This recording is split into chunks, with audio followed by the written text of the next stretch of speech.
जब राजा जनक को ज्ञान हो गया तो वो अपनी जो अंडरस्टैंडिंग है उसको एक्सप्रेस कर रहे हैं, और वो कहते हैं ज्ञान अर्थात जानकारी, ज्ञे अर्थात जानने योग्य, और ज्ञाता अर्थात जानकार। ये तीनों ही अवास्तविक हैं, अर्थात इनका स्थायी अस्तित्व नहीं है। तो अब एक एक करके आराम से समझो। मैंने क्या कहा था आप लोगों को कि जो ज्ञान है उसको अलग अलग स्टैंड पॉइंट से यूज़ किया जाता है। उसी एक वर्ड को हम भी ऐसे ही करते हैं अपनी लाइफ में, एक ही वर्ड को अलग अलग कॉन्टेक्स्ट में अलग अलग तरीके से बोलते हैं। तो यहाँ पर ज्ञान का जो मतलब है दैट इज नॉलेज, जानकारी। ज्ञान अर्थात जानकारी, आत्मज्ञान की बात नहीं हो रही। ज्ञान मतलब कि विद्या, मतलब कि नॉलेज, जानकारी, इंफॉर्मेशन, डेटा। तो एक है ज्ञान विच इज नॉलेज, दूसरा है ज्ञे अर्थात जानने योग्य, यानी जिसका ज्ञान हो रहा है, जिसकी नॉलेज हो रही है, और तीसरा है ज्ञाता अर्थात जानकार। Knowledge of what? Of known. किसको हो रही है? नोअर को। तो तीन हो गए ना। अब बड़े आराम से समझो इसको कि तीनों क्या है। जैसे यहां पर पानी है, जैसे नहीं, एक्चुअल में पानी है। तो एक है जो एक्चुअल में यहां पर है, वो क्या है? पानी। अब अगर उसको पानी ना कहो, वाटर कहो, तो कुछ फर्क पड़ता है? नोन के ऊपर, नॉलेज के बदलने से नोन के ऊपर कोई फर्क नहीं पड़ता है। Word is not the thing, ये अच्छे से समझ लेना। The word water is not the actual water. अगर मैं आपको बोलूं प्यास लगी है, पानी पी लो, ये लो पानी, वर्ड ले लो, पानी लिख करके दे दो और कहूं लो प्यास बुझाओ, तो पानी वर्ड से प्यास नहीं बुझेगी, एक्चुअल पानी से बुझेगी। अब चाहे उसको कुछ भी बोलते रहो। और आप कहां जी रहे हो? वर्ड्स में। सारे थॉट्स क्या हैं? वर्ड्स। जो भी आपके दिमाग में कॉन्सेप्ट्स हैं वो सब क्या है? Words, language, information. बस वहीं स्टक हो, वहीं लड़ते हो एक दूसरे से। मैं ये मानता हूं, तू ये मानता है। जितनी भी मान्यताएं हैं वो सब क्या है? नॉलेज। उसी के ऊपर तो बिलीव्स हैं। और बहुत बार तो ऐसा होता है कि पता भी नहीं है किसके बारे में बात हो रही है, मतलब वो आपके एक्सपीरियंस में ही नहीं है। For example God, the word God is not the real God. तो ये जो वर्ड गॉड है ये बीच में आ जाएगा अगर किसी दिन एक्चुअल में भी भगवान साक्षात आपके आगे प्रकट हो गए तो। क्यों? क्योंकि भगवान की जो नॉलेज है उसके थ्रू आप देखोगे, आप कहोगे नहीं मेरे माइंड में तो ऐसी नॉलेज है भगवान की, तो भगवान ऐसा होना चाहिए। और अगर उसका एग्जैक्ट अपोजिट हुआ तो आप उसको रिजेक्ट कर दोगे। आप कहोगे नहीं नहीं नहीं नहीं, ऐसा कैसे हो सकता है, इतना आसान कैसे हो सकता है। तो इतने लोग जो इतना कुछ कर रहे हैं वो सब, ये जो बचपन से अभी तक मैंने सुना है वो सब, ये जो मैं इतनी जगह पर गया हूं वो सब। तो अगर आपको नॉलेज और नोन दोनों क्लियर हो गया है तो अब सवाल उठता है नोअर क्या है? कौन जानता है? आप कहते हो मैं जानता हूं। What do you mean? जिसको भी आप जान रहे हो, अगर उसकी नॉलेज ना हो तो नोअर कहां है? सो knowledge is not different from knower. ये थोड़ा सा मुश्किल होगा समझना, बट अगर ध्यान से सुनोगे तो समझ आ जाएगा। यहां पर पानी है, अगर इसकी कोई नॉलेज ही नहीं है आपके पास में, जिंदगी में पहली बार देख रहे हो, तो क्या थॉट आएगा इसके बारे में? आप देखोगे लेकिन कोई थॉट नहीं है। ये जो थॉट ऑफ वाटर है, this is the knowledge of water, और इस थॉट ऑफ वाटर के ऊपर थिंकर टिका हुआ है जिसको नोअर कहते हैं। अगर आपके अंदर से जितनी भी नॉलेज है यानी कि मेमोरी है उसको निकाल दिया जाए तो नोअर कहां है? Knower of what? नॉलेज। तो नॉलेज नहीं तो नोअर नहीं। एक बहुत सिंपल सा एग्जांपल देता हूं। किसी के अंदर नॉलेज ऑफ मेडिकल साइंस है जिसकी वजह से उसके नाम के आगे क्या लगा हुआ है? डॉक्टर। अगर वो नॉलेज निकाल दो तो डॉक्टर कहां है? So doctor is knower. So knower is not different from knowledge. ये जो नॉलेज है, इसको चाहे नॉलेज कहो, चाहे इंफॉर्मेशन कहो, चाहे ज्ञान कहो, ये ही थॉट है. इसके सिवा और कहीं कोई थॉट है ही नहीं. और थॉट ही माइंड है. लोग बात करते हैं माइंड की, but they have no idea कि माइंड क्या होता है. एक होती है brain, which is part of the physical body. एक है माइंड. ब्रेन आपकी सारी बॉडी के फंक्शंस को कंट्रोल करती है, आपका माइंड नहीं करता है, थॉट नहीं करता है. यानी डाइजेशन को थॉट नहीं चला रहा है. आप अपने माइंड से डाइजेशन को नहीं चला रहे हो. आप नहीं चला रहे हो डाइजेशन को, या बॉडी के जो करोड़ों प्रोसेसेस हैं उसको. वो किसकी वजह से चल रही है? ब्रेन की वजह से. और जो भी बॉडी के फंक्शंस हैं उसकी वजह से. यानी that is biological, not psychological. This psychological aspect of you is mind. Now what is the origin of mind? Mind कब पैदा होता है, कहां से पैदा होता है? Through a word. इसको बोलते हैं नाम रूप उपाधि. वेदांत की दृष्टि से अगर देखोगे तो नाम किसका? किसी ना किसी रूप का, आकार का, फॉर्म का. उपाधि मतलब उसकी utility. How is it different from something else, something और समवन. उसी की नॉलेज होती है, उसी नॉलेज का थॉट आता है. और जितने भी थॉट्स, यानी जितनी भी नॉलेज आपकी ब्रेन में फीडेड है, that is who you are. अगर उसको निकाल दो तो आप कहां हो? आप मतलब यू एज सेपरेट फ्रॉम मी.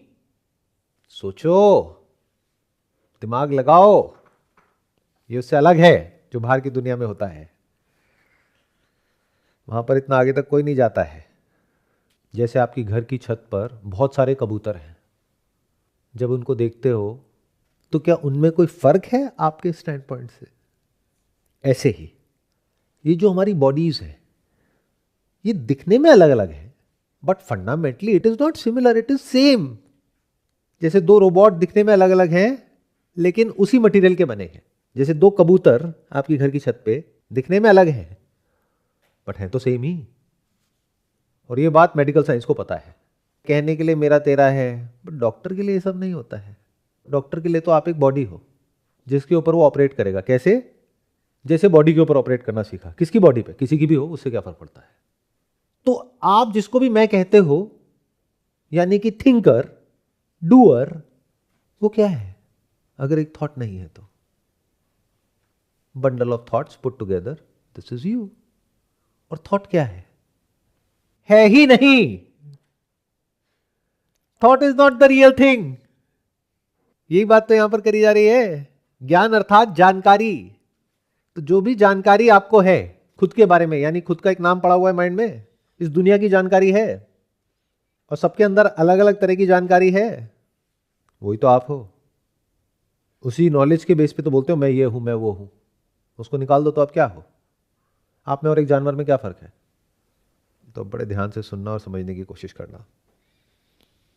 ज्ञान अर्थात जानकारी, यानी कि नॉलेज. ज्ञाता अर्थात जानकार. तो यहां से मैथमेटिकली हमने क्या इक्वेशन को ड्रॉ किया? Knowledge is equal to knower. और नॉलेज का अपने आप में कोई बेसिस है ही नहीं, independently apart from the known. और जब हम नोन की भी बात करते हैं और उसके बारे में बड़े कॉन्फिडेंस से बोलते हैं कि मुझे पता है, तो आपको क्या पता है? इस पूरे यूनिवर्स में आपको किसी भी चीज के बारे में, किसी भी इंसान के बारे में पता क्या है? Knowledge is always limited. It's always from a stand point. It is incomplete. It is not true. पूरा तो आप कभी भी किसी भी चीज के बारे में जान ही नहीं सकते. किसी साइंटिस्ट से जाकर के पूछो, आप सब कुछ जानते हो क्या इस एटम के बारे में? वो कहेगा हाँ कुछ तो जानता हूं. क्या ये जो आप कुछ जानते हो वो स्टैटिक है या बदल रहा है? तो अगर आप एक साइंटिफिक बैकग्राउंड से मेरी इन बातों को सुनोगे तो आप बड़े आसानी से रिलेट कर जाओगे. हाँ, एक सुपरस्टिशियस माइंड है तो समझ नहीं आएगा, तो आपकी मान्यताएं बीच में आ जाएंगी. लेकिन सर वहाँ पर तो ये लिखा हुआ है, वहाँ पर तो वो लिखा हुआ है, उसने ये बोला है, उसने वो बोला है। सब बकवास। सीधी सी बात है, क्या जो भी साइंटिफिक डिस्कवरीज हैं या जो भी साइंस कहती है वो किस बेसिस पे कहती है? ऐसे नहीं कि कुछ भी कह दिया, और सब अलग अलग नहीं कह रही। एक साइंटिस्ट कुछ कहता है, उसको हजारों साइंटिस्ट चैलेंज करते हैं, जब वो प्रूव हो जाता है लैब में बार बार बार बार, तब उसको बोलते हैं कि एक साइंटिफिक लॉ है, विद प्रूफ, विद एविडेंस। लेकिन क्या जिस भी तरीके से वो साइंटिफिक फैक्ट को डिराइव किया गया है, क्या वो स्टैटिक है? लॉज ऑफ फिजिक्स स्टैटिक है? या क्वांटम के आते ही वो जो फिजिकल लॉज जिसको हम सच मान रहे थे इतने सालों से, वो सब अपसाइड डाउन टर्न हो गया? तो नॉलेज बदल रही है। Can't you see that? The moment stand point changes, knowledge बदल जाती है। यथा दृष्टि तथा सृष्टि। द मोमेंट इंस्ट्रूमेंट बदलता है तो नॉलेज बदल जाती है। आज हमारे पास में ऐसे इंस्ट्रूमेंट्स नहीं है जहां से कि हम ये देख सकें कि जो सब एटॉमिक पार्टिकल्स हैं उसके अंदर के अंदर के अंदर के अंदर क्या है, तो हम कह देते हैं यही सबसे छोटा पार्टिकल है। फिर जब हमारे पास में ऐसे मेथड्स या ऐसे इंस्ट्रूमेंट्स आएंगे जहां से कि हम उसके भी आगे देख सकें, तो हम कहेंगे नहीं नहीं ये नहीं है अब सबसे छोटा, ये है। नॉलेज बदल गई। तो नॉलेज इज डिसेप्टिव। अभी क्या है, दिन है रात है? आपकी नॉलेज कहेगी दिन है, बेस्ड अपॉन व्हाट? अपनी आंखों से जो दिख रहा है। बट यही अगर किसी और की आंखों से देखोगे तो रात है। ये रात और दिन क्या होता है? और ये तो बहुत बेसिक लेवल की बातें हैं। आप तो बहुत आगे की बातों में भी इतने कॉन्फिडेंस से बोलते हो, as if you know. You don't know anything. In fact जितना एक इंसान वाइज होता चला जाता है, नॉट इंटेलिजेंट, क्योंकि इंटेलिजेंस को यूज करके आप इस दुनिया में कुछ कर सकते हो, बट विजडम इज जब आप अपने अंदर चीजों को एज इट इज देखने लग जाते हो और फिर बाहर सब कुछ जो जैसा होता है वैसा आपको दिखने लग जाता है। तो once you become more and more wise, तो आपको समझ आता है कि आप कुछ भी नहीं जानते हो। You don't know anything about this universe. आप किसी के बारे में कुछ भी बोल ही नहीं सकते हो, यहां तक कि ये भी नहीं कि ये है या नहीं है। It's just a stand point. तो ऐसा इंसान मौन हो जाता है, क्योंकि वो एक तरफ से इसको देख लेता है कि इस यूनिवर्स के बारे में कुछ भी नहीं कहा जा सकता। क्यों? क्योंकि मुझे कुछ पता ही नहीं है। वो बेवकूफ़ नहीं है, वो समझदार है। क्यों? क्योंकि वो अपनी नॉलेज की लिमिटेशन को देख पा रहा है। और मैंने यहाँ पे अपनी लगा दिया, बट अपनी कुछ नहीं होता है। नॉलेज की लिमिटेशन को देख पा रहा है, थॉट की लिमिटेशन को देख पा रहा है। उसके बेसिस पे उसने बोला I don't know. I know one thing for sure, that I don't know anything about this universe.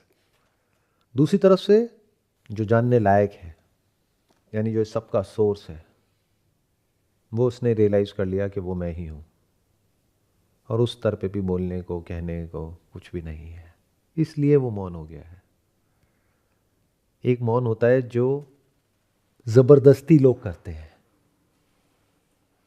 वो बाहर से देखने में लगता है कि मौन है, अंदर शोर होता है। एक मौन पैदा होता है इस अंडरस्टैंडिंग से जिसकी मैं बात कर रहा हूं। तो आप बोल तो बहुत कुछ सकते हो, बट बोलने को कुछ है ही नहीं। क्यों? क्योंकि इस यूनिवर्स के बारे में कुछ कहा ही नहीं जा सकता। तो यहां तक तो आपको क्लियर हो जाएगा कि जो नोअर है, जो थिंकर है, that is equal to knowledge और थॉट। ये दोनों एक दूसरे पे टिके हैं, इसको रिलेटिव बोलते हैं। बट अब एक तीसरी बात भी यहां पर करी जा रही है, ये अर्थात जानने योग्य, यानी जिसको जाना जा रहा है। राजा जनक ने कहा कि ये तीनों ही अवास्तविक हैं, मतलब वास्तव में है ही नहीं, अर्थात इनका स्थायी अस्तित्व है ही नहीं। क्या कमाल की बात है। तो उसको तो हमने देख लिया कि नॉलेज का अपना कोई बेसिस है ही नहीं। क्यों? क्योंकि it is just a stand point. एक स्टैंड पॉइंट से देखोगे तो ये नॉलेज है उसी चीज के बारे में, दूसरे से देखोगे तो कुछ और है। दोनों में से सच क्या है? और उसमें द्वंद्व देखोगे आप, अगर वाइज हो तो। यानी ये जो कहानियों में देखते हो ना कि एक इंसान अच्छा है एक बुरा है, ऐसा कुछ नहीं है इन रियलिटी। ये सुर और असुर आपके बाहर नहीं है, अंदर ही है। किसी एक चीज पे तो हाथ रख के बताओ इस दुनिया में, चाहे कोई इंसान हो चाहे कोई चीज हो, और उसके बारे में श्योरिटी से बोल सको कि ये सत्य है, ये मैं जानता हूं इसके बारे में। बताओ। द मोमेंट यू से समथिंग वहीं गड़बड़ हो गई। अगर समझदार हो तो, बेवकूफ़ हो तो बड़े श्योरिटी से बोलोगे। इसलिए आप देखोगे जो जितना बड़ा बेवकूफ़ है वो उतना ही श्योर है चीज़ों को लेकर के। जैसे कोई टेररिस्ट है, वो पूरा श्योर है 100%, उसके अंदर कोई डाउट ही नहीं है क्या करना है, क्यों करना है, कब करना है, वो करने से क्या होने वाला है, मरने के बाद क्या होने वाला है, मकसद क्या है, ये क्या है, वो क्या है, सब पता है, कोई डाउट ही नहीं है। तो doubt is a sign of intelligence. जैसे अभी ब्रेक होगा, आप बाहर जाओगे किसी चाय की दुकान पे, तो वहाँ जो लोग खड़े हैं उनसे बात करो, तो जो जितना बेवकूफ़ होगा वो उतना ही ज़्यादा बोलेगा कॉन्फिडेंस से अबाउट एवरीथिंग। उसको सब पता है, पॉलिटिक्स के बारे में, दुनिया के बारे में, पैसे वालों के बारे में, हर चीज़ के बारे में उसको सब कुछ पता है। बट अगर वहीं कोई साइंटिस्ट होगा तो वो चुपचाप बैठ करके ऑब्जर्व करेगा और उससे लड़ेगा नहीं, सिर्फ आराम से बैठ करके हंसेगा। ये बिल्कुल ऐसा है जैसे किसी साइंटिस्ट को पता है कि दुनिया गोल है, लेकिन उसको ये भी पता है कि क्वांटम फिजिक्स ये कह रही है, गोल मतलब क्या, आकार। क्वांटम फिजिक्स के एंगल से देखा जाए, आकार यानी कि matter is connected to the observer. जब इंस्ट्रूमेंट होता है तो मैटर है, आकार है, जब इंस्ट्रूमेंट नहीं होता है तो निराकार है। तो ये गोल और फ्लैट क्या होता है? तो एक हो गया जो थोड़ा बहुत पढ़ा लिखा है, वो कहेगा धरती गोल है। एक है जो बिल्कुल पढ़ा लिखा नहीं है, वो क्या कहेगा, धरती फ्लैट है। दोनों आपस में लड़ रहे हैं। बट कोई है जो थोड़ा डीपली समझता है इन चीज़ों को, वो चुपचाप बैठ करके हंसेगा। वो कहेगा ना तो गोल है ना फ्लैट है। डिपेंड करता है आप किस इंस्ट्रूमेंट से देख रहे हो, ये इंस्ट्रूमेंट है या नहीं है। अगर इंस्ट्रूमेंट है तो ये सवाल उठता है, कहीं से गोल दिखती है, कहीं से फ्लैट दिखती है, या ये कहो दिखती है। इंस्ट्रूमेंट को हटा लो, कहाँ है, क्या है? कहीं कोई फॉर्म नहीं है, इट्स जस्ट अ वेव, तो है ही नहीं। यानी जो यहाँ पर कहा जा रहा है अवास्तविक, इनका स्थायी अस्तित्व नहीं है। अब कमाल की बात क्या है, ये बात आज मैं बड़े आराम से कर पा रहा हूँ आप लोगों के साथ में, बिकॉज जो साइंटिफिक नॉलेज है वो एक पर्टिकुलर लेवल तक पहुँच चुकी है। वो आज एग्जैक्ट वही भाषा बोल रही है जो यहाँ पे लिखा हुआ है। यूनिफाइड फील्ड के बारे में बात हो रही है, क्वांटम फील्ड के बारे में बात हो रही है, the field of infinite possibilities, इस सब की बात हो रही है। तो अब सवाल ये उठता है कि जिसको जाना जा रहा है वो अवास्तविक कैसे हुआ? सोचो, उसके बारे में जो कह रहे हो वो अवास्तविक है, वो अनरियल है, वहां तक तो समझ आता है, वो झूठ है वहां तक तो समझ आता है। क्यों? क्योंकि कुछ और कह दो, उससे क्या फर्क पड़ता है? किसी को अच्छा कह दो, बुरा कह दो, इसको पानी कहो, टानी कहो, लानी कहो, जानी कहो, उससे क्या फर्क पड़ता है? बस दुनिया यही जी रही है, इसी को अलग अलग नाम दे दिए हैं और आपस में लड़ रही है। ये तो टानी है, तो लानी है, बस यही जी रही है और आपस में बहस कर रही है। तो कमाल की बात यह है कि आज तो हम ये सब बातें बड़ी आसानी से समझ सकते हैं कि जिसको मैटर कहते हैं ये सब एनर्जी है। सुना है ना कि एनर्जी मरती नहीं है, पैदा नहीं होती है, वो सिर्फ फॉर्म बदलती है। वेव पार्टिकल थ्योरी, ये सब चीज़ें हम साइंटिफिकली लैब में जा करके वेरीफाई कर सकते हैं, उन एक्सपेरिमेंट्स को देख सकते हैं, रिसर्च पेपर्स पढ़ सकते हैं। तो आज हमारे पास में बहुत कुछ है इन बातों को वेरीफाई करने के लिए। लेकिन कमाल की बात यह है, आज से हज़ारों साल पहले ये सच कैसे देखा उन लोगों ने, ऋषि मुनियों ने। ऋषि मतलब वो जो सत्य को एज इट इज जैसा होता है वैसा देखता है, the knower of the truth. तो ये आश्चर्य है, बिना किसी इंस्ट्रूमेंट के ये सब कैसे देख लिया? ये कैसे देख लिया कि तीनों ही अवास्तविक है? पता कैसे देखा? ध्यान से, ध्यान करके नहीं, ध्यान दे करके। ध्यान से, one pointed concentration, one pointed focus, one pointed inquiry to know the truth.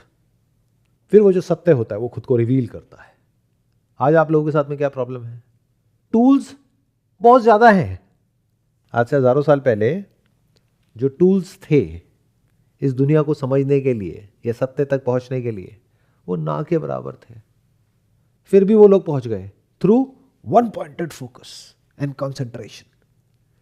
आप लोगों के पास में टूल्स बहुत ज़्यादा हैं, लेकिन बिजी हो कहाँ? कभी पूछते हो अपने आप से? काल में। काल का मतलब होता है समय, इसीलिए इसको कलयुग कहते हैं। You all are living in psychological time and space. Real में कितना जीते हो एक दिन में? एक्चुअल में जो होता है उसको देखते हो, सुनते हो, या बस अपने अंदर ही अंदर सोचते रहते हो? Psychological past, psychological present, psychological future. तो कहां जी रहे हो? जो अवास्तविक है, जो भूत है। भूत मतलब समझते हो? भूतकाल, पास्ट। तो जिसको आप फ्यूचर भी बोलते हो, भविष्य, वो भूत पे ही टिका है। बिना भूत के कोई भविष्य नहीं है। थिंक अबाउट योर फ्यूचर और थिंक अबाउट फ्यूचर। कैसे सोचोगे? Based upon past. जिसको प्रेजेंट कह रहे हो वो भी पास्ट है, क्योंकि प्रेजेंट को तो आप देख ही नहीं सकते, क्योंकि कुछ भी रुका हुआ है ही नहीं इस यूनिवर्स में। ये मैं साइंटिफिकली बोल रहा हूं, यहां पर ये बात बोली गई है, बट इसको हम साइंटिफिकली वेरीफाई कर सकते हैं। एक भी ऐसी चीज दिखा दो जो रुकी हुई है। रुकी हुई दिखती है, जैसे एक पत्थर रुका हुआ दिखता है, बट सब कुछ बह रहा है। इस यूनिवर्स में कुछ भी रुका हुआ नहीं है, including your body. If there is something called your body, there is body for sure, but what do we mean by your body? आपकी बॉडी में आपका क्या है? दिखाओ एक भी चीज। शो मी वन थिंग जो आपकी बॉडी में आपकी हो। धरती, जल, अग्नि, वायु, आकाश, या फिर जो अंदर इंफॉर्मेशन पड़ी है, सब कुछ तो उधार का है। सब कुछ तो आपका नहीं है, सब कुछ तो आप नहीं हो, तो बॉडी आप कैसे हो गए? बट इस तरह से सोचने के लिए हमारे पास में टाइम नहीं है, क्योंकि हम टाइम में बिजी हैं। तो जो नोन है, यानी कि जो भी आप जान रहे हो, वो अवास्तविक है। क्यों? क्योंकि जरूरी नहीं है जैसा दिखता है वैसा होता है। जैसे रेगिस्तान में पानी दिखता है, जैसे ये धरती फ्लैट दिखती है, जैसे आसमान में रेनबो दिखता है, बट एक्चुअल में क्या है? लाइट। छू के दिखाओ रेनबो को, पकड़ के दिखाओ, कैप्चर करके दिखाओ। ये पूरा यूनिवर्स रुका हुआ दिखता है, कुछ भी रुका हुआ नहीं है।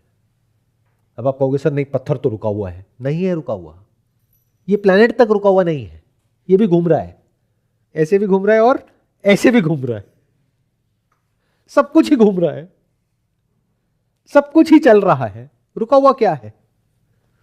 तो जब सब कुछ चल रहा है तो ये पूरा यूनिवर्स कैसा हुआ? अगर एग्जांपल से बताऊं, एक बहती हुई नदी।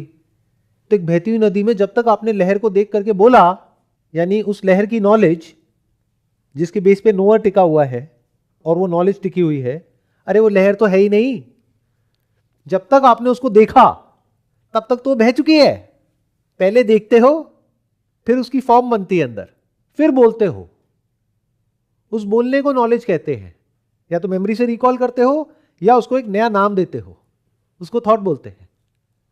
तो जब तक आपने इस यूनिवर्स में कुछ भी देखा, अरे तब तक तो वो वहां पर है ही नहीं।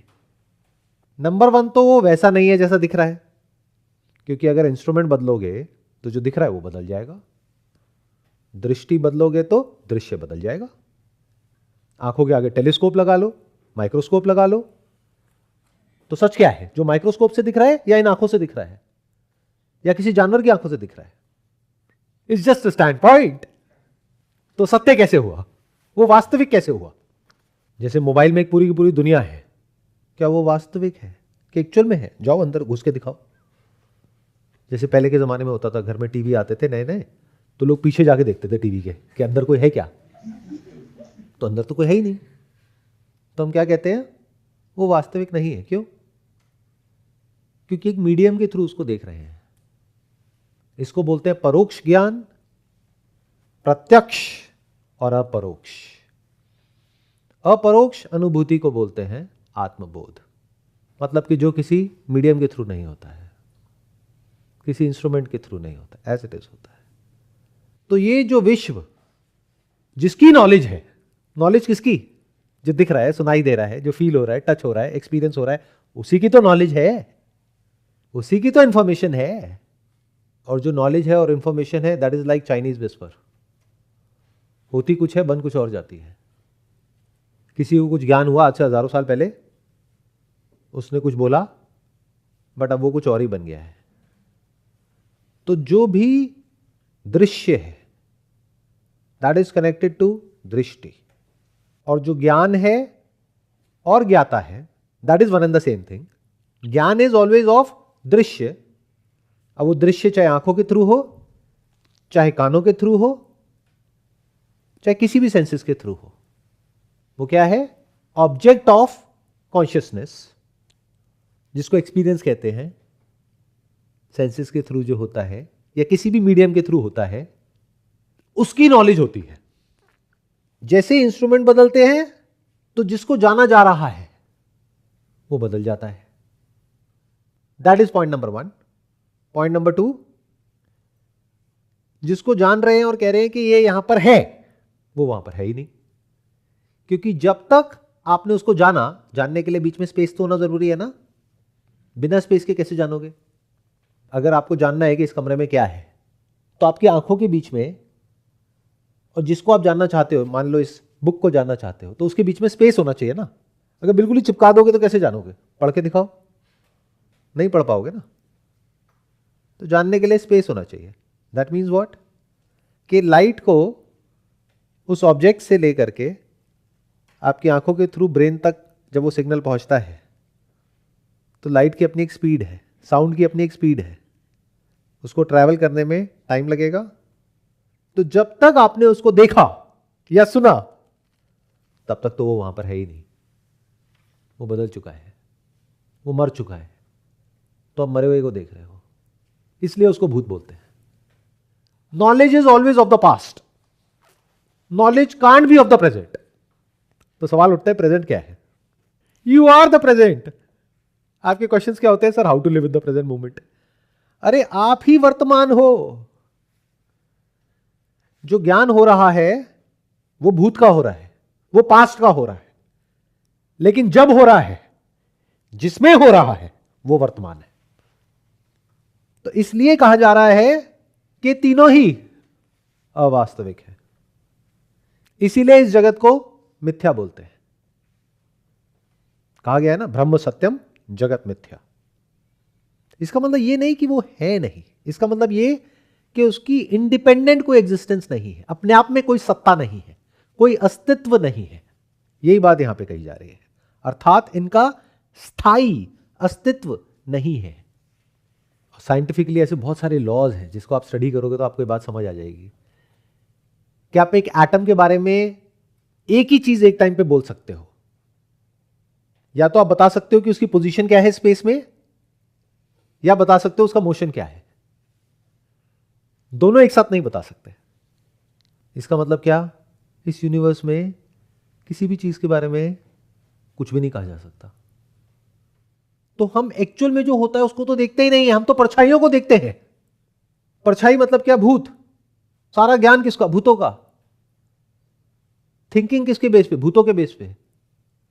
चाहिए क्या? वो भी एक परछाई। आप क्या हो? एक परछाई। जो होता है उसको देखोगे कैसे? हाँ, उसका जो इंप्रेशन है उसको देख सकते हो, उसके बेस पे आप कुछ इंटरप्रेट करोगे। इसलिए कहा जाता है कि ये मिथ्या है, ये जगत मिथ्या है। क्यों? क्योंकि इसका अपना कोई अस्तित्व है ही नहीं। It is connected to the instrument, and instrument is also seen, it is not the seer. Instrument के अंदर जो रिकॉर्डिंग है वो भी सीन है, जो इलेक्ट्रॉन है जिसको फायर किया जा रहा है वो भी सीन है, या फोटोन है वो भी सीन है, जिस इंस्ट्रूमेंट के थ्रू उसको डिटेक्ट किया जा रहा है वो भी सीन है, वो भी तो दिख रहा है। उसके अंदर जो इंप्रेशन क्रिएट हो रहा है वो भी सीन है। तो सीयर कहां है? तो ये जो यूनिवर्स जैसा दिखता है, इसमें सीयर का कोई लेना देना है ही नहीं। जो एक्चुअल में सीयर है, ये थोड़ा ज्यादा हो जाएगा बट मैं थोड़ा सा इसको टच करूंगा because this is important at this point. जो आत्मा है उसका इस सबसे कोई लेना देना नहीं है, जैसा साइंटिस्ट समझ रहे हैं। वो गलत ट्रैक पे हैं। वो क्या समझ रहे हैं? It is a phenomena, it is an interaction between the observer and the observed. No, it is an interaction between the observed and the observed. It has got nothing to do with the observer. आत्मा का इस सबसे कोई लेना देना नहीं है. आत्मा तो बस है. ये यूनिवर्स अपने आप प्रकट हो जाता है. इट अपीयर्स और अपने आप ही लय हो जाता है as per the laws of nature. जैसे दो पत्थर हैं, एक है जो मिरर के जैसा है, एक है जो ओपेक है. बट जो मिरर के जैसा है वैसा होने की वजह से उसमें दूसरा पत्थर दिख जाता है. इसमें आत्मा कुछ नहीं कर रही है, ना परमात्मा कुछ कर रहा है, अपने आप होता है. और आप कहते हो कि मैं करता हूं. क्या करते हो? अगर और डीप में जाओगे तो even this concept of free will, I am calling it a concept, is an illusion. तो जब फ्री विल ही नहीं है तो कर्ता कहाँ है? कर्ता नहीं है तो भोक्ता कहाँ है? कर्म कहाँ है? फल कहाँ है? और उसके बेस पे जो पूरा का पूरा कॉन्सेप्ट टिका है, द कॉन्सेप्ट ऑफ री इनकारनेशन, रिसरेक्शन, वो सब कहाँ है? अर्थात इनका स्थायी अस्तित्व नहीं है. ये क्लियर हो गया क्यों नहीं है? स्थायी अस्तित्व मतलब किसी एक स्थान पे कुछ है ही नहीं, स्थान बदल रहा है. क्यों? अब तो हमें पता है धरती घूम रही है, तो कॉन्स्टेंटली जो स्थान है वो बदल रहा है. किसका? हर चीज का. या तो धरती स्टैटिक होती, लगती है कि स्टैटिक है, बट कुछ भी स्टैटिक नहीं है. अज्ञानी इन तीनों को ही सत्य मानता है. अज्ञानी की दृष्टि क्या है? I am the knower, I am the thinker, I am the doer. मेरे नाम के आगे ये लगा हुआ है, देखो मैं ये हूं. तू नहीं है.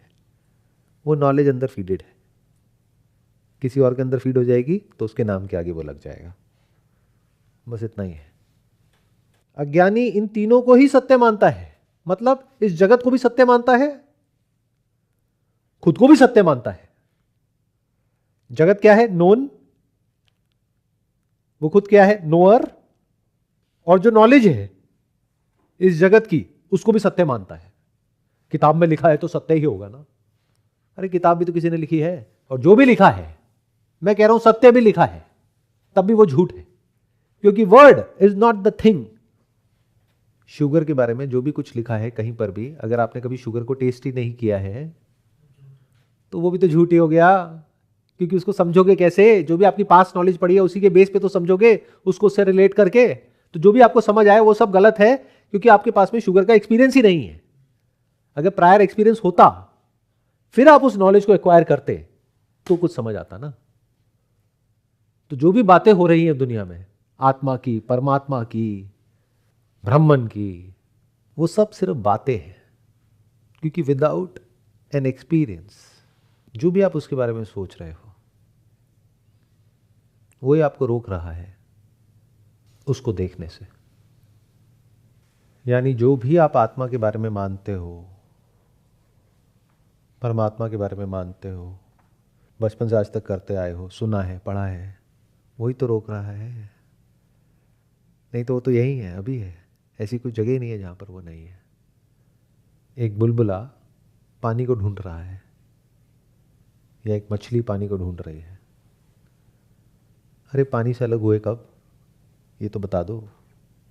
तो जब इतना ऑब्वियस है, यानी उससे ऑब्वियस और कुछ है ही नहीं, और अगर मैं और एक स्टेप आगे जाकर के बोलूं तो उसके सिवा और कहीं कुछ है ही नहीं, फिर भी हमें दिखता क्यों नहीं है? जो हमारी पास्ट नॉलेज है, बिलीव्स हैं, आइडियाज हैं, डॉगमाज हैं, कॉन्सेप्ट्स हैं, वो बीच में आ जाता है. और वो बीच में आकर के बोलता है अरे नहीं नहीं, ये कैसे हो सकता है? अज्ञानी इन तीनों को ही सत्य मानता है, जबकि मैं यानी कि राजा जनक तो इन तीनों से परे निरंजन हूं.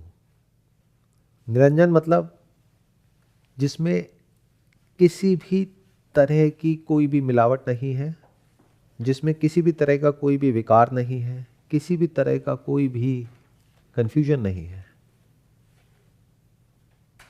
जिसमें किसी भी तरह का कोई भी बदलाव नहीं है. तो ऐसा क्या है जो इन तीनों के परे है? यानी एक्सपीरियंसर, एक्सपीरियंस एंड एक्सपीरियंस्ड। इन तीनों के परे क्या है? आंखों के स्टैंड पॉइंट से बोलोगे तो सीयर, सीन एंड सीइंग। तो क्या है जो नॉलेज, नोन और नोअर के परे है? इन तीनों के परे है। क्यों? क्योंकि ये तीनों है ही नहीं। तो सवाल उठता है क्या है? अभी हमने ये देख लिया कि ये तीनों है ही नहीं।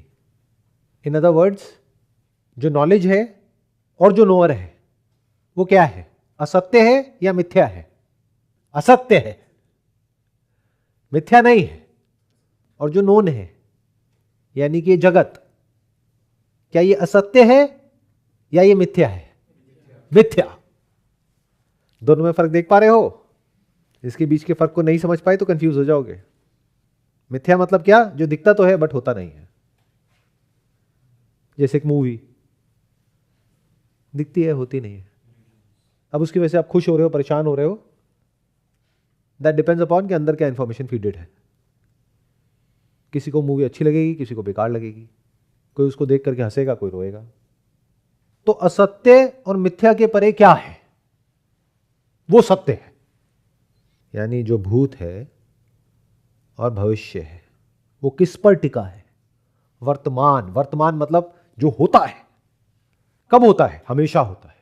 इवन दिस कॉन्सेप्ट ऑफ हमेशा यानी कि टाइम इज इन दैट। कहां होता है? हर जगह होता है। तो even the concept of space, because space is one of the panchabhutas, आकाश, ये भी मिथ्या है, सत्य नहीं है। लोग यहां पर भी जाकर के अटक जाते हैं सो कॉल्ड स्पिरिचुअल पाथ पे। कहां पर? एम्प्टीनेस। वो ये तो देख लेते हैं कि मेरा कोई सेपरेट एग्जिस्टेंस नहीं है, there is no me, there is no self separate from this universe, from this existence. But वो कहां अटक जाते हैं जाकर के? एम्प्टीनेस में। कहीं कुछ नहीं है, मतलब आत्मा भी नहीं है। अरे आत्मा है। जैसे किसी मूवी के एग्जिस्ट करने के लिए वो मूवी जो नहीं है, किसी स्क्रीन का होना तो जरूरी है ना। और क्या हो अगर मैं कहूं कि नथिंगनेस होती ही नहीं है, इट्स एन इल्यूजन। अब आपके सारे फंडे हिलने लग जाएंगे। Emptiness, silence, nothingness, space, it is not मिथ्या, इट इज असत्य। मतलब ये है ही नहीं। बट आप तो कहोगे नहीं सर मुझे तो दिखती है। आपके और मेरे बीच में स्पेस है यानी एम्प्टीनेस है। यहां पर जब साउंड नहीं होती है तो साइलेंस होती है, तो इसका मतलब साइलेंस है। आपने ध्यान से देखा नहीं है। ध्यान से देखो तो सही। इस यूनिवर्स में जो भी कुछ है वो स्पेस में है। स्पेस किस में है? स्पेस के कण कण में क्या है? सारी साउंड्स साइलेंस में है। साइलेंस है क्या? साइलेंस का सच क्या है? सपना गहरी नींद में है, यानी जागृत, स्वप्न, सुषुप्ति। सुषुप्ति मतलब गहरी नींद। गहरी नींद में जो प्रकट होता है उसको स्वप्न कहते हैं। ये गहरी नींद क्या होती है? इसका सच क्या है? उसकी बात यहां पर हो रही है। तो राजा जनक वहां पर जाकर के अटक नहीं गए हैं जहां पर बहुत सारे सो कॉल्ड मेडिटेटर्स अटक जाते हैं। वो उसके भी आगे निकल गए हैं। उन्होंने क्या कहा? इन तीनों के ही परे, यानी जगत, जीव और ज्ञान। जीव समझ गए मतलब क्या? नोअर मतलब क्या? ज्ञान, थॉट। ये अलग अलग वर्ड्स हैं, वर्ड्स में मत उलझ जाना। वर्ड्स में वो लोग उलझते हैं या उलझाते हैं जो समझते नहीं है। जैसे आइंस्टाइन ने कहा था कि if you can't explain it simply you don't no it well enough. आपको समझ ही नहीं आया है। तो वर्ड्स इंपॉर्टेंट नहीं है, मैं क्या वर्ड्स का प्रयोग कर रहा हूं। कुछ लोग इसी में बहस करने लग जाते हैं कि कॉन्शियसनेस अलग है, अवेयरनेस अलग है। इससे पता लगता है वो कितने बड़े बेवकूफ हैं, क्योंकि कुछ भी बोलते रहो उससे फर्क क्या पड़ता है। अगर समझ आ गया है तो ज्ञान का क्या काम है। और अगर समझ नहीं आ रहा है उस ज्ञान से तो भी ज्ञान का क्या काम है? ज्ञान का एक ही काम है कि समझ आना चाहिए, बस। और कोई काम है तो बताओ। बट आप तो ज्ञान की भी पूजा करते हो या नहीं करते हो? घर में जो भगवान का ज्ञान है उसको पढ़ते हो क्या? घर वाले पढ़ने देते हैं क्या? पूजा पाठ करके बस हाथ जोड़ के बैठे रहते हो। जैसे ही कोई पढ़ता है तो सारे घर वाले डरने लग जाते हैं कि भाई किस ट्रैक पे जा रहे हो, ये क्या कर रहे हो, क्यों पढ़ रहे हो, ये पढ़ने के लिए नहीं है, ये तो पूजा करने के लिए है। तो ज्ञान का एक ही काम है कि जिसका वो ज्ञान है उससे आपको मिला देना। तो ज्ञान को छोड़ते चलो, जिस तरफ इशारा हो रहा है उस तरफ देखते चलो। जिसकी बात हो रही है अगर उसको देख लिया तो काम हो गया। अब क्या फर्क पड़ता है कि कौन सा वर्ड यूज किया गया वहां पर? It doesn't matter. कौन सी भाषा यूज करी गई, डजंट मैटर। तो जो इस सब का अधिष्ठान है, यानी कि सबस्ट्रैटम है, बेस है, फाउंडेशन है, वही आप हो, वही आत्मा है, वही जानने योग्य है। किसका? ज्ञान का, जगत का और जीव का। इन तीनों में से दो तो झूठ है, एक मिथ्या है। तो सत्य क्या है इन तीनों का? जो सत्य है वही आत्मा है। और आत्मा है, उसको बार बार इसमें बोला गया है आकाश तुल्य, मतलब आकाश के जैसा है, आकाश नहीं है। जैसे मैं हूं और यहां पर एक और चेयर नहीं है और उस पर कोई बैठा नहीं है, ऐसे ही आत्मा है। मुझे देखने के लिए तो फिर भी आपको आंखों की जरूरत पड़ रही है, सुनने के लिए कानों की जरूरत पड़ रही है। आत्मा को देखने के लिए आंखों की जरूरत नहीं है। मेरी बातों को समझने के लिए दिमाग पे जोर डालना पड़ रहा है ना? क्यों? मैं तो आप ही की भाषा में बात कर रहा हूं, यानी कि हिंदी में। फिर भी इतना जोर क्यों आ रहा है दिमाग पे? क्योंकि समझना पड़ रहा है। तो पहले सुनते हो, फिर समझते हो, फिर समझ आता है, नहीं आता है। बट आत्मा में इस सब का कोई चक्कर नहीं है। आत्मा को देखने के लिए कानों की भी जरूरत नहीं है, सेंसेस की भी नहीं है, थॉट की भी नहीं है।